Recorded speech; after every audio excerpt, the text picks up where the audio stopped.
This is GB Camper Conversions van tour, our first wheelchair access vehicle, or as some people call them, the WAV. It's based on the Citroen Berlingo. This is just really showing you, we get quite a few inquiries on the wheelchair access vehicle. Like I say, this is the first one we've done, so this is just showing you that it can still be done. We can still put the same conversion layout as what we do with the L-shaped seating in most of the Berlingos that we do. And again, with the storage units opposite the seating there, we can do those slightly different as well.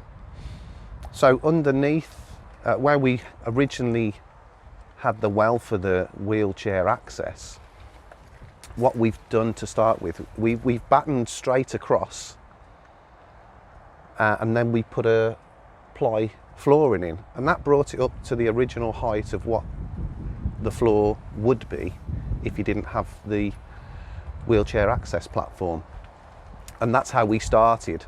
So it was just getting it to that state, but then what that's allowed is a couple of really nice deep pockets, and we've sort of partitioned it so there's two single compartments running up, and we've put like a backstop, if you like, sort of almost halfway down the vehicle, so that you're not trying to fetch stuff if it slips down to the front. So they're two really big storage pockets. So that's a big advantage straight away of having the wheelchair access vehicle. And then we come to the insides. Like I say, it's like our standard conversion that we do. We've got the L-shaped seating.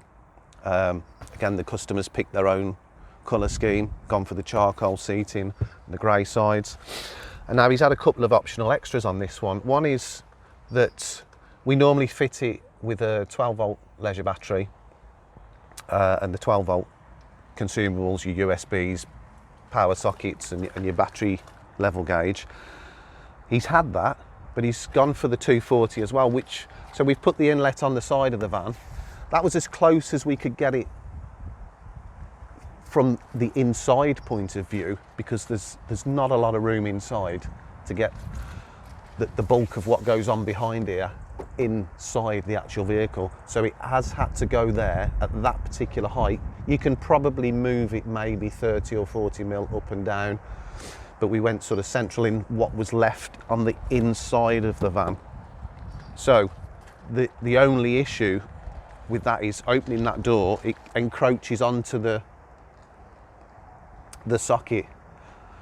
Failing that, it would be to fit one underneath. So he didn't want one underneath, which is fine. So we've gone for the side. Again, it's perfectly usable, it's absolutely fine, it's well out the way. You have another door. I mean, you're not often going to get in and out of the driver's side rear door because you've got your seat in there anyway. So he's had the 240 volt, and we fit in there a charger transformer as well. So that'll charge his leisure battery, and it'll power his 12 volt stuff while he's on hookup, which is a nice little advantage as well. Also electrically wise with this one, because it has the smart alternator, we've had to fit a DC to DC charger. So they're a little bit more expensive, but they are very good, and it saves any issues electrically, one with the vehicle and two with the charging of the leisure battery. So again, I'll show you where we've had to put that. So back to the storage. We've got the lower worktop with a lift up hatch, which seems to work quite well with a step up to the larger forward unit. But inside here, again, it was a customer requirement. We can build it to whatever sort of things you want in here appliance wise. He wanted a compressor cool box. Now this is a Vitrafigo VF16P. It's got a freezer compartment. It's electrically sort of operated, 12 volt and 240 volt. I don't know if you can see down there, we've put the 12 volt. No, it's quite a way down there. The 12 volt power socket for it. And the reason we've put the low unit in is because you can actually take this out. So you can power it up, get it nice and cold. It's got a strap on there. You can take it away for your picnics or down the beach or whatever you want to do with it. But obviously, if we've got a tall unit, excuse me, if we've got a tall unit, because this is actually quite a large cool box, trying to get it out from a taller unit, we were going to hit the roof before we could physically get it out. So we lowered the unit. Makes it easy enough to get out. But again, sitting at this height, that actually works quite well as a little worktop. So that worked out really, really well. And then coming along to the front of the vehicle, we got your normal magazine net, you got your 240 volt socket, you got your 12 volt power, you got your battery level gauge, so that'll tell you how well your leisure battery's at. And then we've got another lift up hatch. So again, nice deep bit of storage. Again, because of where it's sat here with this seat, we don't put a door on.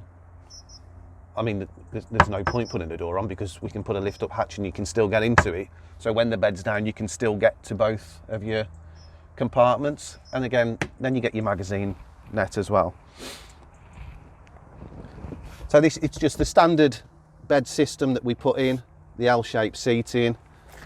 And you know, it works as normal. You pull your base out, drop your back cushion in, and then the same with the front as well. You just pull the two seats forwards slightly, drop that back cushion in, you get your normal size bed. This one was 800 wide, I believe, so plenty of room for a single person, because that's all it is for, a single person. You're not going to get two people in unless you're going to get snugly together. So this is where the table lives for the dining table. Just popped it on the back of the unit. And again, you get another storage pocket here. And this is where I've had to put the Victron DC to DC charger. So it's out the way. Table wise, I'll just set that up. I mean, again, it's the same as what we normally do. Drop your back box on.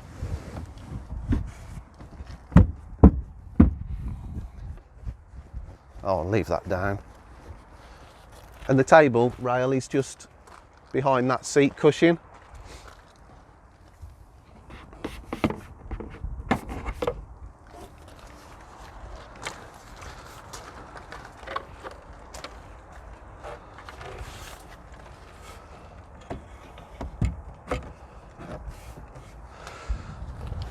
So you can sit either side of this seat.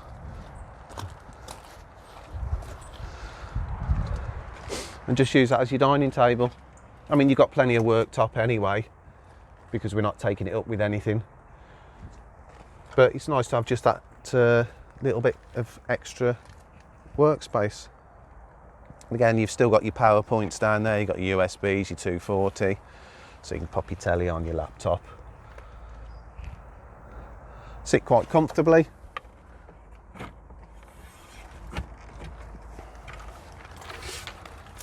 So this was just a quick demonstration of what we can do on a wheelchair access vehicle. And like I say, we get quite a few inquiries. This is the first one we've done and it's worked out really well. We've actually got 2 more to do after this now. One's of a very, very similar setup because he's wanting the 240 and the Vitrafigo cool box, so it's going to be a very similar layout. And the other one is just, there's no bed in it, it's just a bench seat, a toilet compartment and a very small little unit with his portable gas stove in, but we'll probably show you some pictures on that one. But yeah, they are doable, and I think they work out quite well as well, especially with that bit of extra storage down there.